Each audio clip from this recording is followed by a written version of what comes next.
आरोपीला जामीनदार होताय का? मग हा व्हिडिओ जरूर पहा. नमस्कार, मी आपला वकील मित्र ॲडव्होकेट कैलास नाईक. सुप्रभात.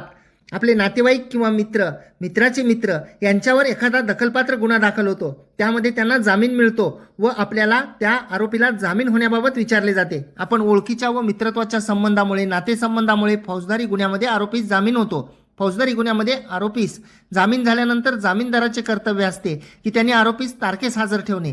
आरोपी हजर राहिले नाहीत, ते फरार झाले, तर आपण जेवढ्या रकमेचा जामीन दिलेला आहे ती रक्कम न्यायालयामध्ये आपल्याला भरावी लागते. त्यासाठी जामीनदाराला न्यायालयामार्फत नोटीस काढली जाते. त्यामुळे आपण कोणत्याही गुन्ह्यातल्या आरोपीला जामीन होणार असाल तर तो आपल्या परिचयाचा आहे का, तो कोठे पळून जाणार नाही का, याची काळजी घेतली पाहिजे. अन्यथा आपण जेवढ्या रकमेचा जामीन घेतलेला आहे तेवढी रक्कम आपल्याला न्यायालयामध्ये भरावी लागेल व आपल्याला भुर्दंड पडेल. व्हिडिओ आवडल्यास व्हिडिओला शेअर करा. कोर्ट कचेरी या यूट्यूब चॅनलला सबस्क्राईब करा. फेसबुक व इंस्टाग्रामवर